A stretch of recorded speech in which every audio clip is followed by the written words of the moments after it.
Ladies and gentlemen, the President of the United States.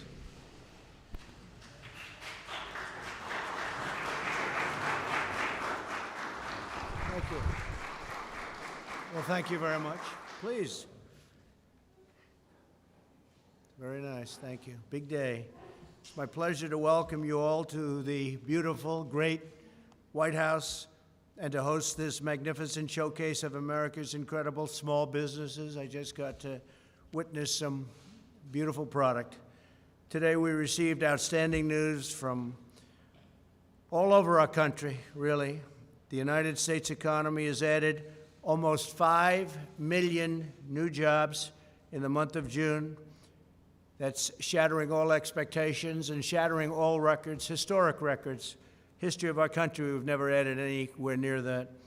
And last month, we also broke the record, but now we shattered it, much higher than even last month. This is the largest monthly jobs gain in history. We added 2.1 million leisure and hospitality jobs, 740,000 retail jobs, 568,000 education jobs and healthcare jobs, 357,000 service jobs, and very importantly to me, because you know what's happening with manufacturing, we're bringing it back because we've made incredible trade deals. So manufacturing jobs are coming back, and we added 356,000 manufacturing jobs. Incredible numbers, all records. African-American workers made historic gains, the likes of which we've never had before. With 404,000 new jobs in June, that's a record. And that's the highest number ever. We had 700,000 new jobs over the last 2 months for African-American workers. That's the highest ever, and both months are the highest. We shattered last month's record. That was a record, and we shattered it. Hispanic employment is up by 1.5 million jobs. Great businessmen and women, and they're up 1.5, think of it, million jobs. Hispanic, 80% of small businesses are now open. New business applications have doubled since late March. America's economy is coming back much stronger than ever anticipated by most people, almost all people, because these numbers were, even the most optimistic people, these numbers are being doubled and tripled over what they thought would be possible. We're grateful to be joined today by Secretary of Commerce Wilbur Ross. Thank you very much, Wilbur. Thank you very much. You're doing a great job. Every company here today embodies true American excellence. Your stunning craftsmanship, I just witnessed some of it. It's incredible. It's treasured and prized all over the world.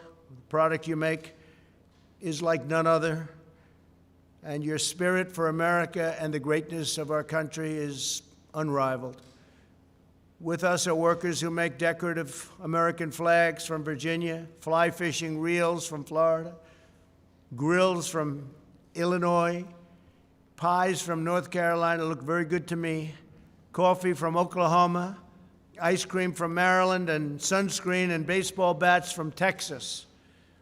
With unmatched skill and devotion, you make the goods and build the products that proudly bear the wonderful phrase, made in the USA. You're seeing that more and more, made in the USA. We're bringing our jobs back because of trade deals. We have great trade deals, and jobs are coming back.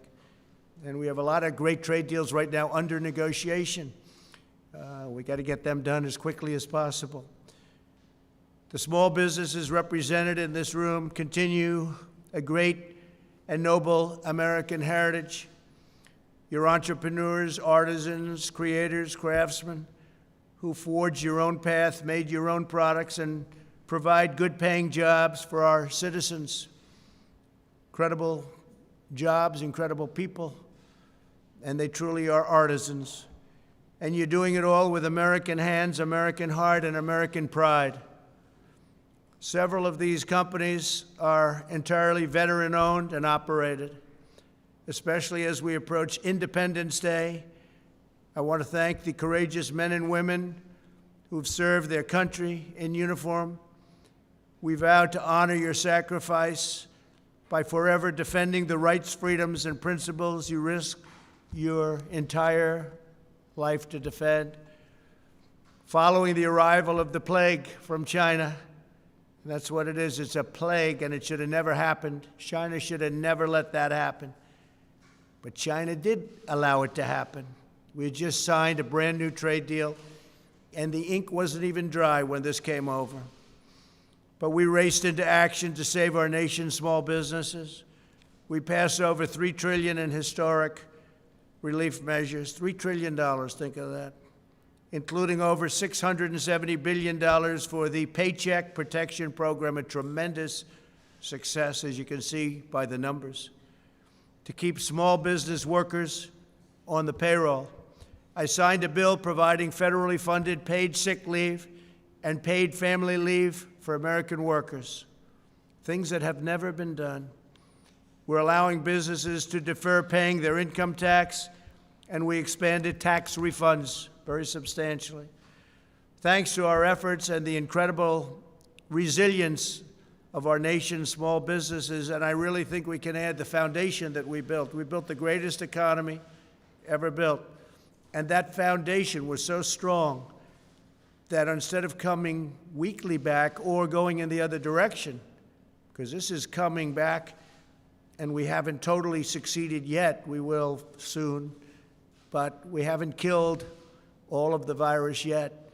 And yet you look at these numbers, and that's based on a very strong foundation that we built, a foundation like no other, a foundation that, had we not been attacked by this virus, this horrible virus, we were doing things and had things planned that nobody else had ever even thought of.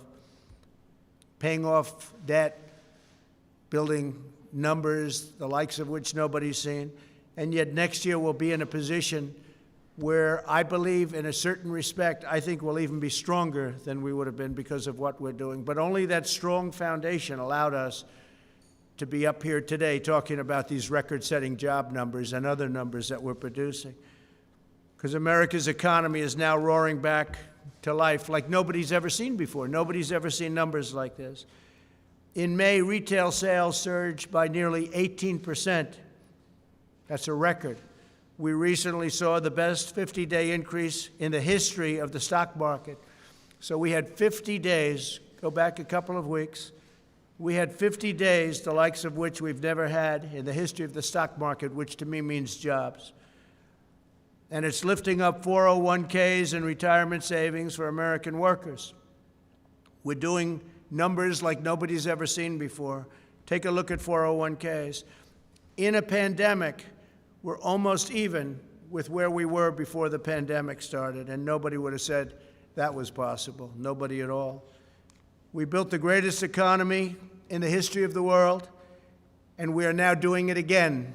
And I think we'll do even better the second time than we did the first time, unless somebody comes along and says, let's raise taxes on everybody.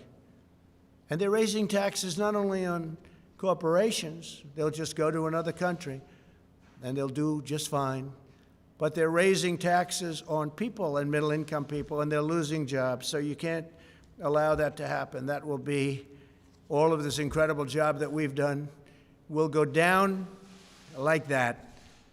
It will be a terrible, terrible sight. It might even be a 1929 situation, so you have a chance to have the greatest numbers in history. You're almost there. We're almost back to where we were from the standpoint of the stock market. Think of that.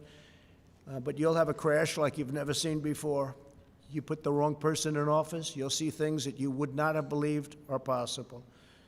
They want to raise taxes. They want to raise regulations. You know, a big part of what we've done is by cutting regulation. We've cut regulation more than any president in the history of our country, whether they're there for 4 years, 8 years, or in one case more than that. Nobody even came close. And we're doing much more. We have regulation, but it's proper regulation, not strangulation. We're also tapping into the talent, genius, and the drive of our people to kill the virus. We're speeding the delivery of new treatments, including antiviral steroids, convalescent plasma, and other therapies. We have therapeutics that are really, really looking good. And this includes 2 drugs that have proven effective, remdesivir and dexamethasone, which is having a tremendous trial, and we'll see how that all happens. But we have 3 vaccine candidates.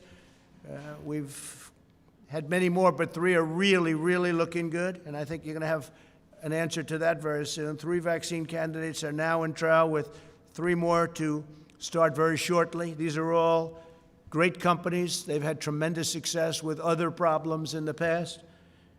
And we're accelerating production through Operation Warp Speed. Plus, we have our military ready so that should we get, whether it's therapeutic or vaccine, our military is ready, logistically ready. These are the best in the world to get it out to everybody as soon as we have it. And we think we're going to have it soon. As we prepare to celebrate the 4th of July, let us renew our devotion to this nation, to its citizens, and the eternal values that define our past and shape our future. I'm going to Mount Rushmore on July 3rd. We're going to have a tremendous evening. It's going to be a fireworks display like few people have seen. It's going to be very exciting. It's going to be beautiful. They've been wanting to do that for years, fireworks. They used to do it many years ago, and for some reason they were unable or unallowed to do it. They just weren't allowed to do it. And I opened it up, and we're going to have a tremendous July 3rd, and then we're coming back here celebrating the 4th of July in Washington, D.C. And I want to also thank all of law enforcement. The job you've done is incredible. We signed a bill. You play with our monuments or our statues, you go to jail for 10 years. It's amazing how it all stopped so fast. Stopped so fast. We let the local authorities handle it as long as possible, but ultimately we said, let's step in, and we stepped in, and it stopped. 10 years in jail if they do what they were doing. So we're very proud of law enforcement. We want to thank law enforcement. Really great job. Our military has been incredible. Our National Guard has been just incredible all over. I'm glad to see in Seattle they took care of the problem, because as they know we were going in to take, we were ready to go in, and they knew that too. And they went in and they did what they had to do. We're a nation committed to equal and abundant opportunity for citizens of every race, color, religion, and creed. The American dream is the sacred birthright of every American child. And that's what we have, is we have the American dream. And nobody's going to shatter the American dream, not the anarchists, not the agitators, not the fools, not the looters. They're not going to have any impact on the national dream like no other. That's why we're here today, to ensure that every citizen can achieve their dream, achieve their destiny, and realize their full and extraordinary potential. That is how we will renew, rebuild, and restore America. We've done an incredible job in a 3.5-year period, a job like nobody thought would be possible to be done. And we're doing it again, and we're doing it, I believe, bigger and better and stronger than ever before. You're going to see that next year. And unless it's tampered with, we're going to have a year next year like no other. It'll be a phenomenal year, a successful year. And we'll have our best job numbers ever next year. We'll come back stronger and more prosperous than ever before. And next year will be, I think it'll be one of the, from an economic standpoint, the greatest or one of the greatest economic years we've ever had. So I just want to thank everybody for being here. I want to thank all of these incredible artisans and business people for showcasing your amazing products. And I just want to leave you by saying very important words. God bless America. Thank you all very much. Thank you. Thank you very much.